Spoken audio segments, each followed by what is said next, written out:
All the Jewish neocons are licking their warmongering chops at the prospect of yet another Jewish proxy war.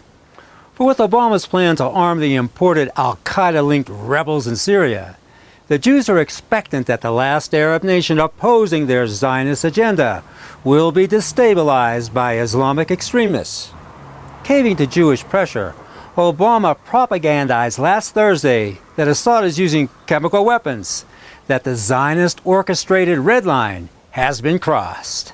White House aide Ben Rhodes just revealed a few moments ago that the U.S. intelligence community now believes with a high degree of confidence that the Syrian regime did in fact use chemical weapons, the nerve agent sarin, that killed about 150 people. He went on to say that he referenced back to last August when President Obama, you'll remember, said that this use of chemical weapons would cross a red line. Number two, though, Rhodes said that the U.S. is increasing aid to the Syrian rebels and will provide what he called military support. Republicans John McCain and Lindsey Graham weighing in as well tonight. They say they're glad the administration now says that chemical weapons were used. It's deja vu all over again, with Zionist shill Lindsey Graham touting the weapons of mass destruction lie. The chemical weapons that now have been acknowledged to be used by Assad against his own people.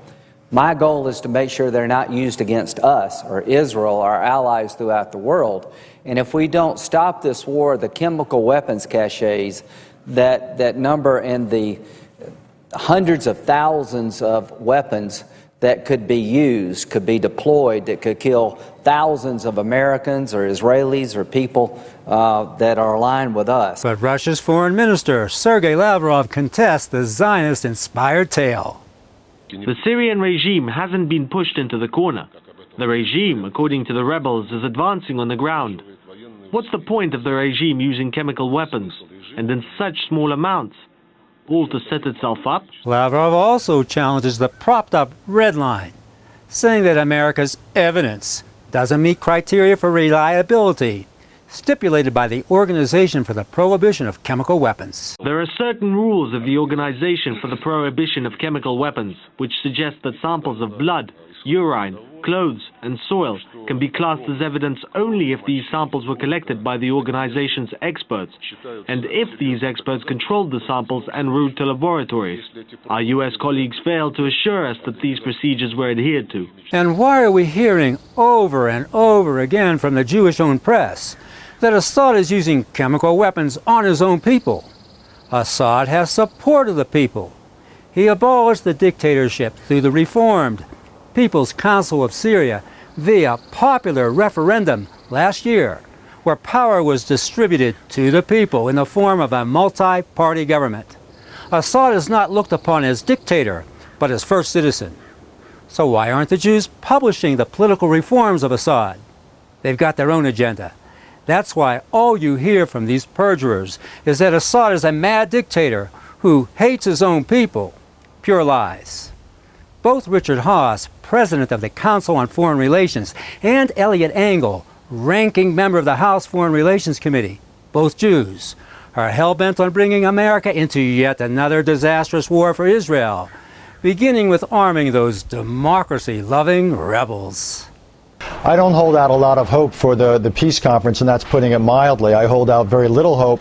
I worry, actually, it could even go against us. I can imagine situations where the Assad government would pose as the supporters of a diplomatic outcome.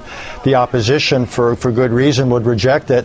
In the case of Syria, I would be in favor of selective so-called lethal or military help to oppositionists. I will be introducing legislation to allow the president to arm the rebels. I think it's time to do that. I think the Free Syria Army needs help. It's not about a struggle for democracy at all. It's a struggle for power. The Islamic rebels are simply a tool in the hands of global Jewry. So is Obama, who is enabling the Zionist agenda to topple Assad and to install a regime of competing militias, where internal strife will give entree for the Israelis to walk all over that hapless country. The Iran-Syria-Hezbollah bloc will then be destroyed, and the last obstacle in the way will be an isolated Iran, where American Gentile soldiers will spill their blood for Jewish supremacist goals. Jews do not send their own to die in U.S. wars for Israel abroad. But body bags for young American Gentiles will be the order of the day in yet another war for the Jews.